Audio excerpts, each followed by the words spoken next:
আমরা বেশিরভাগ মানুষ রমজান মাসে ফজরের নামাজ পড়ে এসে ঘুম দেই। আপনার যদি রাতে ঘুম না পুরে আবার দিনে ডিউটি থাকে, ঘুম একটু যদি যাওয়াই লাগে, তো ফজরের পর পর ঘুমাবেন না। আলহামদুলিল্লাহ, আমাদের বাসায় আমরা এটার প্র্যাকটিসটা প্রতি বছর খুব হার্ডলি করার চেষ্টা করি। ফজরের পর পর কোনো ঘুম নেই, ফজরের পর একটু কোরআন তেলাওয়াত করেন। প্রথম প্রথম চোখ ভেঙে আসবে, কারণ আপনি ভোর রাতে উঠছেন, অভ্যাস নাই, তো যাতে চোখে ঘুম না আসে সেজন্য নানান বুদ্ধি বাইর করেন, করে ঘুম দূর করেন, একটু উঠবস করেন। ওই টাইমে বসে ফজরের পরে আপনি তেলাওয়াত করেন, জিকির আজকার করেন, সকাল সন্ধ্যার দোয়াগুলো পড়েন, একটু দোয়া করেন, রমজানের কিছু আমল করেন।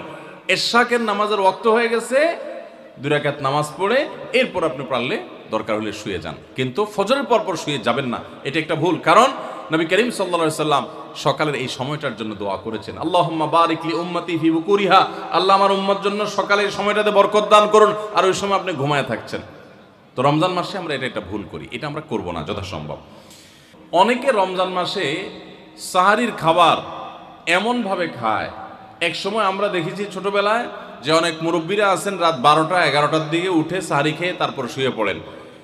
এটা যেমন একটা ভুল ছিল, সাহারি হলো শেষের দিকে খাওয়া উত্তম, ওনারা খাইতেন আগে। অতিরিক্ত সতর্ক যেটাকে বলে, এত আগে কেন খায়? যে শেষের দিকে খাইলে রোজা হয় না হয়, এই জন্য 12টার সময় 4-5 ঘন্টা আগে খেয়ে ধুয়ে দিলাম। এটা হলো বেশি সতর্ক হওয়া। বেশি সতর্ক হওয়া বুঝেন? এক লোক দোতলা শুয়ে আছে ফ্লোরে, তো একটু পর পর মাথা উপরের দিকে উঠে ফেলতেছে। কেউ জিজ্ঞাসা করলো, কি ব্যাপার, তুমি কি এমন কেন করতেছো? ফ্লোরে শুয়ে আসো চিত হয়ে, একটু বড় মাথা উঠাও কেন? তো লোকটা বললো, নিচের ফ্লোরে একজনে সুই সুতা দিয়ে কাপড় সেলাই দিছে, তো এইভাবে সেলাই করে টান দেন উপর দিকে। তো বলে যে সতর্ক থাকতে তো দোষ নাই, যদি ফ্লোর ভেদ করে আমার মাথা লাগে, এই জন্য মাথা উঠে ফেলতেছে। তো এটা অতিরিক্ত সতর্কতা হলো না? সতর্কতা ভালো, কিন্তু অতি সতর্কতা ভালো না। সাহারি অনেকে রাত 12টা-1টার সময় খান, এটা হলো অতিরিক্ত সতর্কতা। এত বেশি ভালো না, এত অতিরিক্ত সতর্ক হওয়া বরং নিষেধ। হাদিসে নবী সাল্লাল্লাহু আলাইহি ওয়াসাল্লাম আমাদেরকে সাহারি শেষের দিকে খেতে বলেছে। এখন আরেকটা ভুল হলো, অনেকে সাহারি এত শেষে খান যে মুয়াজ্জিনের সাথে ওনার কম্পিটিশন হয়। মুয়াজ্জিন মাইক ধরে, মাইকের সামনে দাঁড়ায় মুয়াজ্জিন ঘড়ির দিকে তাকাতে তাকে টিক টিক টিক টিক আগাইতেছে কাটা। মুয়াজ্জিন প্রস্তুতি নিচ্ছে যে আল্লাহু আকবার করে হাঁক দিবে, আর উনিও ওইদিকে প্লেট হাতে গ্লাস হাতে খাবার খাচ্ছেন, ধুমায়া খাচ্ছেন, এবং কম্পিটিশনে লিপ্ত হয়েছেন যে মুয়াজ্জিন আগে আল্লাহু আকবার বলেন না, তিনি আগে গিলে শেষ করেন। এরকম কম্পিটিশন হয় কি হয় না? বেশিরভাগ লোক, বিশেষ করে আমাদের যে কোনো কাজে আমরা একেবারে শেষ মুহূর্ত পর্যন্ত না ঠেকালে ভালো লাগে না। এই যে একদম আজান হওয়ার আগ মুহূর্ত পর্যন্ত খেতে থাকা, অনেক সময় দেখা যায় যে ভিতরে যাইতে যাচ্ছে আজান পড়তেছে, এখনো আমার গলার নিচেও নামে না, এদিকে আল্লাহু আকবার শুরু করে দিছি, আল্লাহু আকবার শুরু করতেছে, তখনও চাপাই দিছি, এবার ফালাই দিছি। দেরিতে সাহারি খাওয়া সুন্নাত, এর মানে এই না যে এত দেরি করবেন যে মুয়াজ্জিনের সাথে আপনি চোর পুলিশ খেলাবেন। এত দেরি করা এটা অবশ্যই সুন্নাহ নয়।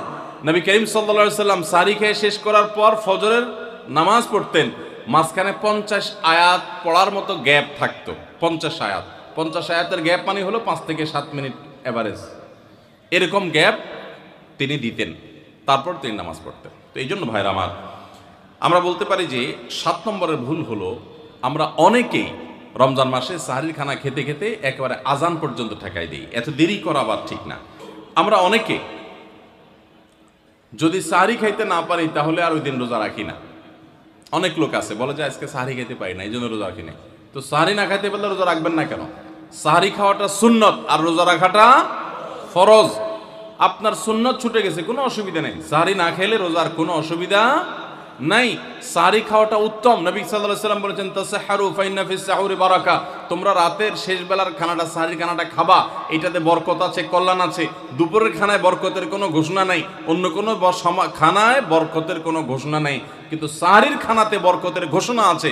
এই জন্য আমরা সাহারির খানাটা মনে না চাইলেও অল্প স্বল্প কিছু হলেও মুখে দেওয়ার চেষ্টা করব, কারণ সেখানে বরকত আছে, কল্যাণ আছে।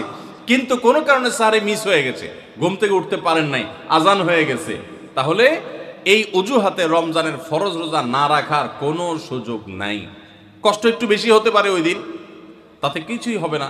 আমরা একেবারে মরে যাব না, ধৈর্য ধরা শিখতে হবে। ইমানদারকে আল্লাহ তাআলা সবর করা শেখাচ্ছেন রমাদানের মাধ্যমে। এই জন্য ভাইরা, কোনোদিন সাহরি মিস হইলে ওই দিন রোজা মিস করা যাবে না। সাহরিতে আমরা বেশিরভাগ মানুষ একটা সুন্নাত আমল করি না, সেটা হলো খেজুর খাওয়া।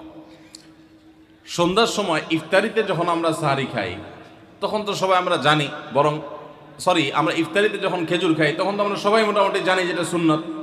কিন্তু সাহরিতে খেজুর খাওয়া যে সুন্নত, এটা ম্যাক্সিমাম মানুষ আমাদের দেশে এখনো জানেন না। নবী করিম সাল্লাল্লাহু আলাইহি সাল্লাম বলেছেন, নি'মা সাহুরুল মুমিনি আত-তামার, ইমানদারের সবচাইতে উত্তম সাহরি হলো খেজুর।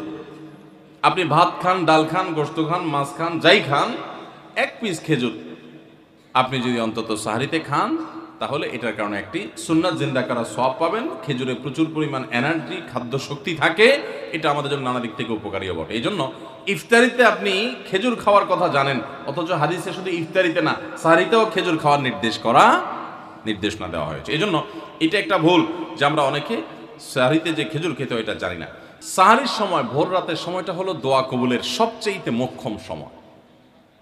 24 ঘন্টার ভিতরে দোয়া কবুলের সবচেয়ে আদর্শ সময়, যে সময়ের দোয়া কবুলের সম্ভাবনা সবচেয়ে বেশি, সেটা হলো ভোর রাতের সময়টা। আল্লাহ সুবহানাহু ওয়া তাআলা ডেকে ডেকে বান্দার ক্ষমা ঘোষণা করেন, বিপদ আপদ দূর করেন, অসুখ বিসুখ দূর করেন। এই সময়টা হলো রাতের শেষ প্রহর, ফজরের আগের সময়টা, তাহাজ্জুদের সময়টা। 11 মাস ধরে আমরা নানা ব্যস্ততার অজুহাতে আমাদের তাহাজ্জুদ পড়ার সুযোগ হয় না, ভোর রাতে ওঠার সুযোগ হয় না। ভাইরা আমার, রমাদানের মাস, আপনি তো সাহরি খাইতে প্রায় প্রতিদিনই উঠছেন। আপনার যেহেতু সাহরি খাওয়ার উদ্দেশ্যে উঠাই লাগে, তো আপনি কেন এই মাসে সাহরির সময়, ভোর রাতের এই সময়টাতে যখন আল্লাহর সাধারণ ক্ষমা ঘোষণা করেন, ওই সময়টাতে আপনি কেন শুধুমাত্র খেয়ে পরে আপনি মসজিদে চলে যাবেন ফজরের জন্য? অবশ্যই আপনি সাহরি খেতে উঠলে 2-5 মিনিট সময় বের করে বিশেষভাবে আল্লাহর কাছে দোয়ায় মনোনিবেশ করবেন।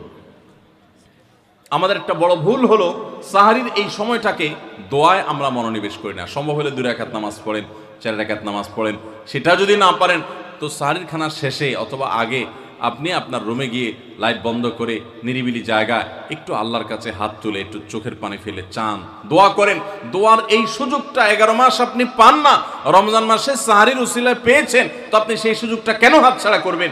আমি বিনয়ের সাথে বলতে চাই, একজন মানুষের জন্য আমরা এই সুযোগটা হাতছাড়া না করি। আমি পারতপক্ষে কোনোদিন এই সুযোগটা হাতছাড়া করি না ভাইরা। যেদিন কিছুই করতে পারি না, ওইরকম দোয়া করার সময় হয়তো নাই, কোনো কারণে দেরি হয়ে গেছে উঠতে উঠতে, ওই দিন খাইতে খাইতে মনে মনে দোয়া করার চেষ্টা করি, প্লেটটা ধুইতে ধুইতে দোয়া করার চেষ্টা করি।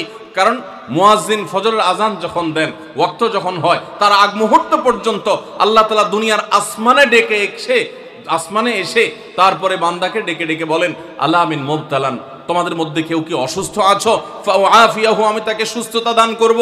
আলা মিন মুস্তাগফিরিন ফাগফির লাহ, তোমাদের মধ্যে কেউ কি আছো ক্ষমা প্রার্থনাকারী, আমি তাকে ক্ষমা করে দিব। এভাবে ডেকে ডেকে আল্লাহ তাআলা দিতে থাকেন। টোটাল 24 ঘন্টার মধ্যে যেই সময়টার দোয়া ফেরত দেয়া হয় না, যেই সময়টার দোয়া মিস হওয়ার সম্ভাবনা খুবই কম, আপনার দোয়ার বেসিক শর্তগুলো ঠিক থাকলে এই দোয়া কবুল হওয়ার সম্ভাবনা জোরালো, সেই সময়টা হলো ভোর রাতের সময়টা। রমজান মাসে এই সময়টাতে দোয়ার যে সুযোগ তৈরি হয়, দোয়ার যে বিশাল সুযোগ আপনি পান, এই সুযোগটা হাতছাড়া করে আপনি শুধুমাত্র খেয়ে দিয়ে এই সময়টাকে পার করে দেন, এটা কখনো বুদ্ধিমানের কাজ হতে পারে না। এই জন্য রমজান মাসের ভুলগুলোর মধ্যে থেকে একটা হলো যে সাহরির সময়টাতে, ভোর রাতের সময়টাতে, দোয়া কবুলের গুরুত্বপূর্ণ সময়টাতে আমরা দোয়া তো করিই না। অনেকে ওই সময় আজকাল সাহরি পার্টি বের করেছেন, তামাশা বের করেছেন, অনেকে টেলিভিশনের প্রোগ্রাম দেখেন। কোন চ্যানেলে সাহরির সময়ের কোন প্রোগ্রাম আমরাও মাঝে মধ্যে, এগুলো আগে রেকর্ড করা থাকে। সাহরির সময় আমরা টেলিভিশনে প্রোগ্রাম করতে যাই না, আগে রেকর্ড করা থাকে, সেগুলো চলে। এগুলো হলো তাদের জন্য যারা টেলিভিশনে হারাম জিনিস দেখবে, ওই টাইমটাতে সে যেন হারাম জিনিস না দেখে ভালো কিছু দেখে। আপনাদেরকে আমরা বলবো, কখনো ওই ভোর রাতের ওই সময় ইসলামিক প্রোগ্রামও দেখতে যাবেন না। আপনি ওই সময়টাতে আল্লাহর সাথে কথা বলবেন, ওই টাইমটা ইবাদতের সময়, ওই টাইমটা দোয়া এবং রোনাজারির সময়। আমরা বেশিরভাগ মানুষ এই ভুলটা করি যে রমজানে আল্লাহর কাছে পাওয়ার এই বিশাল সুযোগ আমরা হাতছাড়া করে ফেলি।